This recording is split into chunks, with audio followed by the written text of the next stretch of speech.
Hello बच्चों, welcome to Sunil academy. और आज की वीडियो में हमारा टॉपिक रहेगा बेटा मैट्रिक्स मेथड, जो एग्जाम के लिए बड़ा इंपॉर्टेंट है। सीधा सीधा 5 मार्क्स में आपको ये एग्जाम क्वेश्चन पूछा बोर्ड एग्जाम में। अगर आप वीडियो देखते हो लाइक जरूर करिएगा, चैनल को लाइक सब्सक्राइब शेयर कमेंट जरूर करें। आज की वीडियो में हम बेटा बेसिक पढ़ेंगे, मैट्रिक्स मेथड होता क्या है। फिर नेक्स्ट वीडियो में हम उसके बेस्ड क्वेश्चन सॉल्व करेंगे।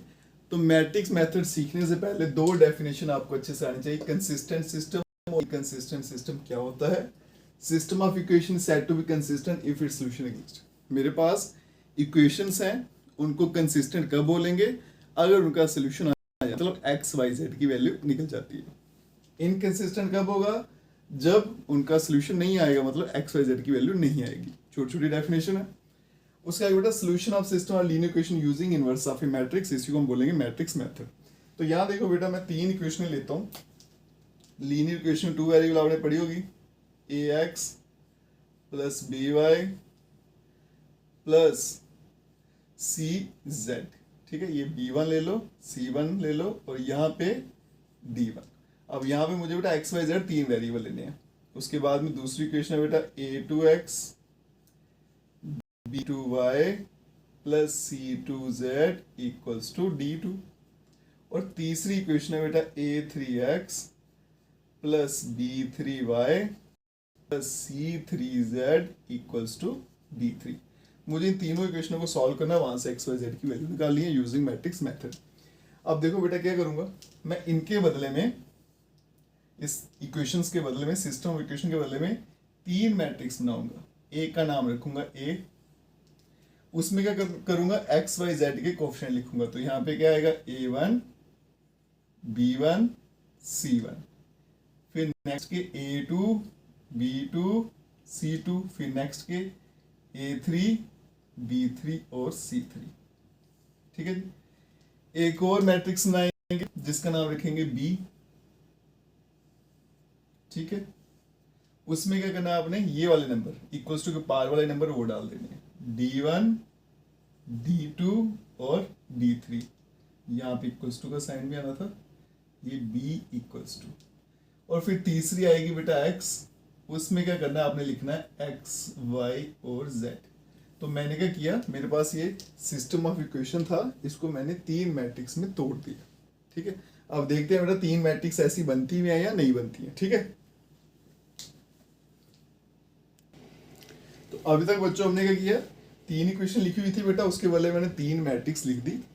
अब देखते हैं बेटा ये 3 मैट्रिक्स में लिख भी सकता हूँ या नहीं।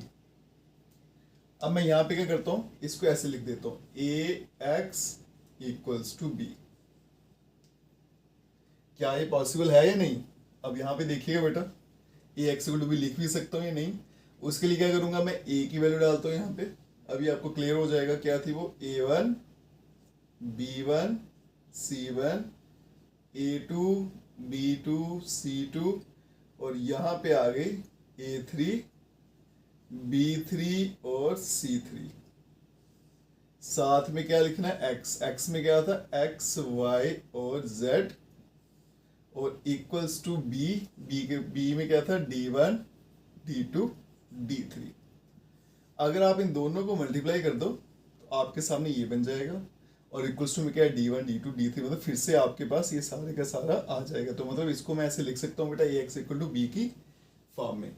यहाँ तक क्लियर है? अब आगे चलते हैं बेटा, डस्टर पता नहीं लगा मेरा, इसको मिटाते हैं फिर आगे चलते हैं। ठीक है, तो ये मेरा डस्टर आ गया। अब मैं क्या करता हूँ, इसको मिटाता हूँ और देखते हैं आगे इसको कैसे सॉल्व करेंगे और मैट्रिक्स मेथड आपका कैसे बनेगा।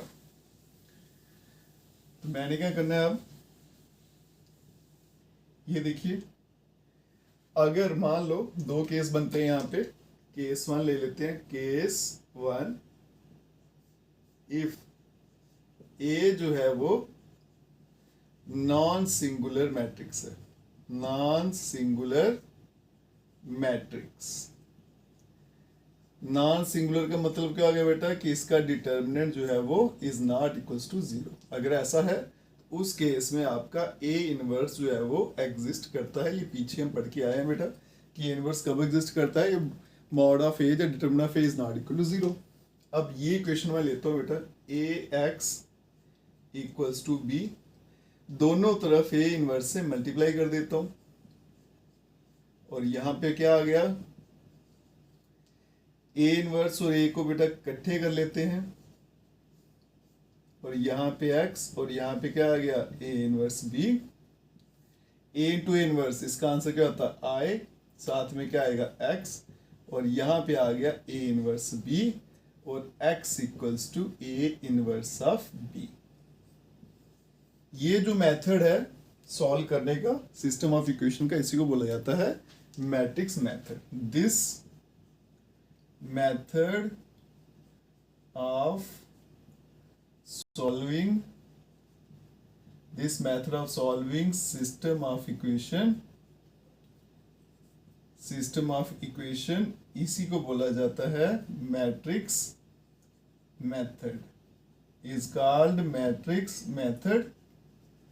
और ये आपको क्या देगा, and it gives unique solution. तो यहां से हमें क्या मिलता है बेटा, unique solution, X Y Z की यूनिक वैल्यूज मिलेगी। ठीक है जी, ये आ गया इसका केस 1, अगर ए जो है वो नॉन सिंगुलर है। लेकिन अगर ए सिंगुलर हो जाए फिर क्या होगा, मतलब डिटर्मिनेंट ऑफ ए अगर 0 आ जाएगा फिर क्या होगा, आइए देखते हैं। तो चलते हैं बच्चों केस 2 पे। तो केस 2 क्या कहता है, यहां देखिए बेटा, केस सेकंड क्या कहता है, मान लीजिए अगर डिटर्मिनेंट ऑफ ए जो है वो 0 है, या फिर मैट्रिक्स ए जो है वो सिंगुलर है, एक ही बात है। ठीक है, अगर ऐसा हो जाता है उस केस में हम क्या करते हैं, वी कैलकुलेट, हम क्या कैलकुलेट करेंगे, एडजॉइंट ऑफ ए और मल्टीप्लाई बी, फिर हमने इसको कैलकुलेट करना है। ठीक है जी, अगर एडजॉइंट ऑफ ए साथ में बी मल्टीप्लाई किया और इसका आंसर आ गया नॉन जीरो, तो क्या लिखा जाएगा, system of equation is inconsistent. ठीक है जी, इनकंसिस्टेंट।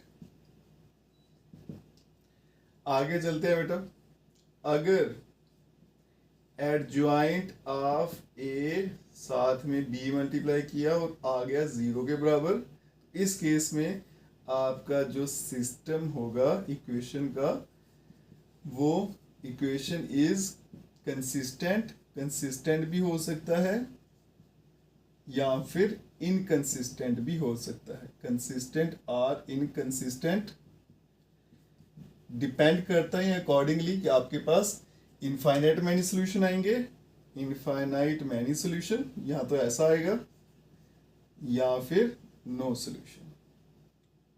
तो ये सारे का सारा चिट्ठा था बेटा आपका मैट्रिक्स मेथड के बारे में। छोटी छोटी चीज़ें हैं, आपको अच्छे से आनी चाहिए बेटा। अगर आप वीडियो देखते हो तो लाइक जरूर करिएगा और चैनल को लाइक सब्सक्राइब शेयर कमेंट जरूर करें। Best of luck.